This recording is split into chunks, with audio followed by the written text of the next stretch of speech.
All right, that recording in progress means that we've turned the camera on, and just in time, we see Richard attempting to join in right as we've hit the record button. So let's hope he's got a shirt on. Oh, hey, there he is. We see him. We are live. So Richard, let's not. Oh, there we go. Yep, turning on the lights. Little tour of their Dick's house. But hey, Cameron, what'd you learn about fantasy disc golf the first week that we did this? That I should have had a data sheet with me. Okay, a little stats ahead of time. That's what he was asking for. Zach O, what do we learn? Honestly, for me, the number one thing that is um I was aware of this going into it, but it just became more glaring after this is birdie is king. I have Jakub Samrat on my team. He has a great birdie to bogey differential from last year. In rounds one and two, he had a total of four birdies and a total of four bogeys, and he scored almost nothing. Like he just has no points, no bonus birdies, nothing else. He just whoever he beat, that's his total that he got for the whole tournament because he balanced out overall even, so he had total number of bonus birdies as zero and total bad bogeys of zero. So birdies are king, especially in FPO, because like Rebecca Cox had a fantastic round one, mediocre round two, but still was positive points because she shot plus three, but she still had positive points. And then she, struggled again today, but she still scored really well for the team. So moving forward, I think those guys are going to need to be really careful to add MPO and FPO players that are going to have good birdie bogey differentials rather than risk guys who are going to win because the person who won today, even the FPOs, that's just not enough bonus points to care. It's just like if they're going to get a bunch of birdies, great. If they're not, then they're just not worth adding to the team, especially those mid-tier C level players that you're trying to, third, fourth, fifth slots in your MPOs. Those ones are going to either make you into the thousand or break you into the someone who's under 100. There are a few people that maybe had a lower score. Dick, Bryce, what'd you learn about fantasy disc golf this weekend and your first weekend doing this league? What'd you learn about? Don't forget to turn your mic on. There we go. Well, I'm just learning how to unmute myself on Zoom calls, but Yeah. there were a few things. I probably should have not waited until Sunday to figure out the scoring system of the fantasy league is my first thing. But also I learned that make sure you listen to Brian when he tells you who's not playing that weekend. Because apparently Valerie Manduhano was not playing this weekend, so I decided to start Sophia Donachie, and guess who did better? Because Valerie played Sophia. So I would like to officially thank you for the good tip not to start Valerie. Yep. That might have been not to start Alexis, and that was an error on me. But guess what? We got through it. Bryce, what'd you learn about fantasy disc golf this weekend? Um, I don't know. I guess the scoring was pretty. Kind of with Rich. I probably shouldn't have waited till Sunday to read the rules on that. It's not like it was in the chat. Yep. Hey guys, I need some input on this. Yeah. But yeah, I don't know. I guess the scoring's a little funky. I think like the birdie on one side, bogey on the other, double, and the eagles and stuff like that. The disproportionate values there is kind of strange. I think, but I don't know. It's interesting how the scores turned out overall. That is a fair segue into this, Bryce. Here, let me show you everyone what we got going on for score here in the league. For those of you paying attention at home, -6 for a bogey on both sides, -12 for a double bogey, -15 for FPO, and 18 for MPO for a triple bogey. So Anthony Barella's early triple bogey today was a little bit rough on the scoring. You'll also notice a couple other things down there, rare bogey bonus. So if people are really bad on a hole, they might recover a little bit. They do get a bonus for first place and -50 in our league for DNF. Isn't that exciting? Something that I learned this weekend, very exciting, is if you happen to start somebody like for me, Sullivan Tipton, who was registered but didn't play magically after day two, Colton was swapped into Sullivan's place, which made me really happy. So that got me some good bonus points today. Yep, I learned that. Didn't know that was a real thing. Zach, I can tell by your reaction, you agreed with me on that. That was something new that we did not know about. But let's take a little chance to look at these scores real quick. We've got the guy who did not draft Gannon Burr with the first overall pick. He's in first place right now, and if we look at his team, he might know what he's doing, but he got some great scores with the Ella Hansen win. Calvin's top 5, Jake Mon's top 10, I believe. And then Corey Ellis, Nico, Ben Wolf, and Eliezer all bringing him some positive points. And if we look down towards the bottom here, let's go to Chris. He's not on the call, so we could talk about him. That's easy. Terrible. Chris started Jordan Lins, who was on the featured card during round 1. That's good. She is from Florida, coming off 3 big wins. Unfortunately, she got the negative 106 for Chris. And then Mr. Colin got him 1. So that's rough. Madison Walker would have been his only swap out for Jordan. That would have been a 200-point swing, which would have put him in, let's see, 12th place, not 14th. But let's scroll up. Let's see the first person on the call in this list. Oh, look, it's me, guys. I'm in second place. That's you. It's me. I'd like to thank Holland and Kyle Klein for that.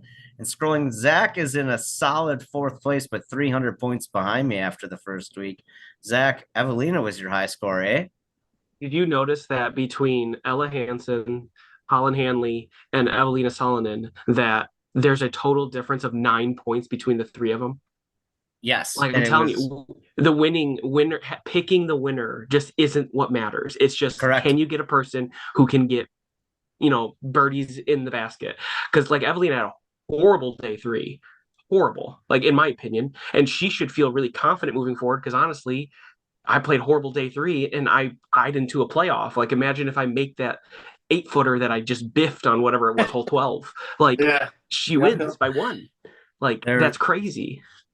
I would say that there was some putts missed on today, the final day, from a lot of players, not just in FPO but MPO as well. And then there was some makes, like people. You walked up to something, you were like Ella's early one on 13 or whatever it was. Like that was just 13. An absolute slam.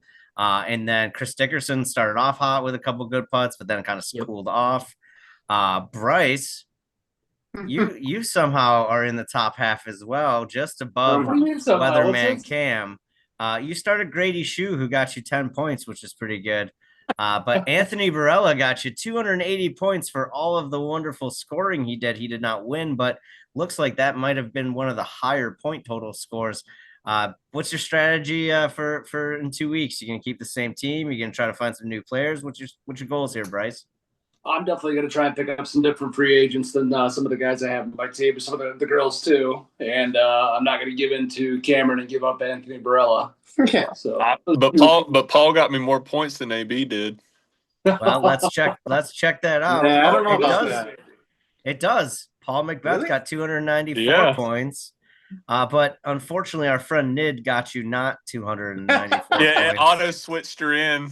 That's what happens when you still love Nid. Still love Nid. So I can't. We do. I can't be. We of course love Nid. It looks like though, if we look at your scores and we put Chantel in where Nid is, that saves you 150 points, which puts you up to 890. And then if you got Ryan Mon in there instead of Gavin, that would be another 40 points. That gets you over 900. So you had the ability with Albert Tom too, just to get under about 1,000 points if you had the perfect start. So you got to feel pretty confident about the team. Is that you feeling good or what? There'll be a few switches that I'll be making, but overall, pretty pleased with who I picked. I still feel like Paul, Austin Turner, definitely Silas. I think Silas is a decent pick.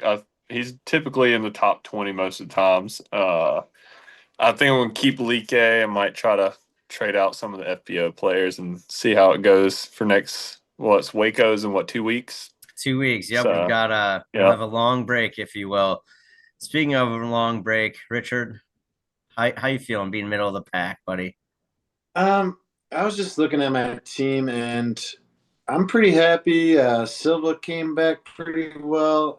Obviously, Valerie did not do well, but I didn't start her thanks to you. You're welcome again. Biggest disappointment though is Nicholas. Yes.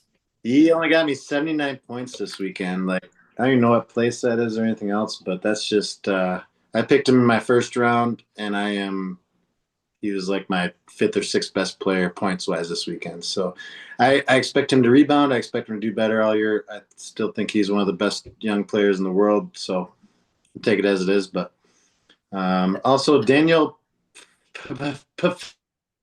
Yeah. I don't know how to say that. PFAFF. Yeah. I should have just started nobody there, but that's all right. I'm sorry, Daniel. Yeah, so that is the tough thing about looking at the sometimes it would behoove you to start no one, but they will they will pull you from your roster, if you will, to bring people on, as we learned with Sullivan Tipton today or this weekend for me, which was just so kind of them to put Colton Montgomery in for me. I did learn that the draft, or sorry, not the draft, that's not the word we're looking at. The free agency does open at 4 a.m. on Tuesday morning. So Bryce will have the first run at that because he'll already be up. So Bryce will have the first clean of that. Maybe set your alarms if that's something you need. But Eric Oakley was a pretty high finisher. Ryan Mulder did pretty well. There was a good amount of people that we could have gotten some good points on out of the free agencies is what I'm observing. Anybody you are going to try to steal first, Zach? Not Eric Oakley. And the only reason I say that is, as well as he did this weekend, and I'm glad he did, I think I'm the stats guy, right? I'm the spreadsheet guy. I do the most for no reason. Eric Oakley last year in Waco took over, I think, 106th. Like, if I'm picking Eric Oakley and performing well in Waco, that's not my money, right? Unless I go back and research and it's like he's sick or this or that, right? So, like, yeah, I mean, I think one thing that we're going to see more from people who want to make adjustments to their roster, which I think is a mistake early on, is seeing what they're doing in terms of events they played in the past. So players that played really well at Waco, and you're like, well, they played like Nicholas. He played horrible this weekend. I'm not going to start him. It's like, well, he played really well at Waco last year. You better, because he's a player that is a career season point guy. An event might blow him up for low points here and there. Like, the fact that Nicholas, and we all acknowledge that he's a great player, scored 78, in my opinion, is like his floor. While I had Jakub Samarad score 60, and I'm like, please tell me he doesn't do 2 birdies, 2 bogeys at Waco every round, because that feels like he might do that. I don't think he will, but like I definitely see that from certain players that are under Nicholas. And so like there are decisions you're going to have to make. There's another thing. Are they playing that second course for Waco? Because that really had the score separation too. If they don't do that course and you just do the normal course they always do, there's a lot of scoring going on there. So essentially a bogey's going to feel 10 times worse when everybody else is birdieing. So that's another thing that, depending on the course and how it's laid out, also sets up how difficult it is for the players to score. It does look like it's only 3 days, so that means it's just most likely one course, right, Zach? If anything, it'll be 1-2-1, but it's probably one course. Historically, that makes sense. Yeah, that's fair. Dick, you were waiting patiently to say something. I want to know if anyone had a perfect lineup. Like they started everybody they should have this week. Doesn't matter about their roster, but I did. anyone on their bench? Did you? I did. Yeah. I had Raven Klein was the only person who played on my bench, and she was worse than Rebecca Cox by about 40 points. Wow. Nice. There you go. Well I done. think Bryce did too, actually. Now we're looking at it here. Bryce's bench had minus 158 and only one player played, so I don't know if we count that. That's fair. His whole bench didn't play, so you might have to look at that. Yeah, nobody negative up top.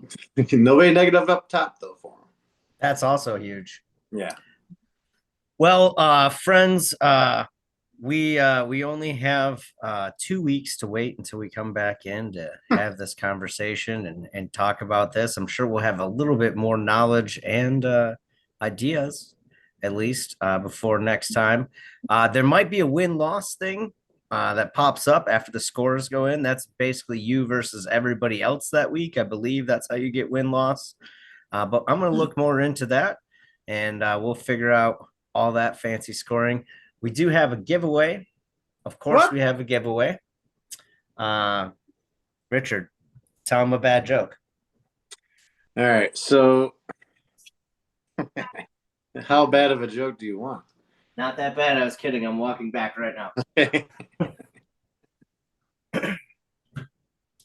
This week's giveaway, or these next the 2 joke weeks. is Brian's disc golf game. Oh. Listen, I participated in an indoor ace race this weekend and took second place. How many points are you beating him by, Brian? I'm in second place in the entire thing, and Richard is in the middle. So, Cameron, once again, thank you for coming to my aid. I appreciate that. We'll be helping you get some free points later on this season for sure for that. But yeah, we have one of the, I believe there's only 4 of these left. So you could have one of these fine Wolfpack discs hats. Just on a side note, I did spill a whole stack of frisbees while I got up. There's a good 30 on the ground now, but 9 out of 10 months. 9 out of 10 used. What are you gonna do, right? So yeah, if you want to win that, you're gonna talk about who you think is going to score well at Waco, and we have until they tee off at Waco to enter into this contest. So that would be approximately 12-ish days. From the time I am talking right now. I will post this up on Monday morning. Anything else anybody's got to say? Bryce, how about the AB trade? Still up for it? I was trying to do some kind of counter offer, but I couldn't figure it out because it was mid-event. But maybe later this week. He was talking to me like, this guy's actually offering me Paul Macbeth for AB. I'm like, well, obviously he really has a hard on for AB, so you should pick Paul and his best woman, and that's the trade for AB. And see what you think. What would you probably go for that? No, I'm a huge AB fan. I've met his parents at USDGC, and they've been really good people. So it's kind of cool how we ended up meeting his parents without actually trying to meet his parents. So. But you're just helping him in the trading scheme because now he knows how valuable that is. So he can even make the ridiculous trade even worse. See, these are last results here. I don't know if I can do that anytime soon. That's Anthony there in 4th place. So maybe in a couple weeks. I don't know. That's going to be pretty tough. Well, we will see. He needs a woman, and give him a solid pro man, and he might consider it. But straight up Paul for Anthony, that's just a stupid thing. It's not even close. I could probably go either Lique or Chantel. Okay, now we're talking. Yeah. Well, Bryce, I would check to make sure who's going to play the most out of those two in the United States before you make that trade. Not to be the commissioner or anything, but they are technically both international players, as a reminder. So do your due diligence. Remember to hit like, share, subscribe, enter to win that hat below. Gentlemen, happy Sunday to you, and have a great rest of the week. Go Bills.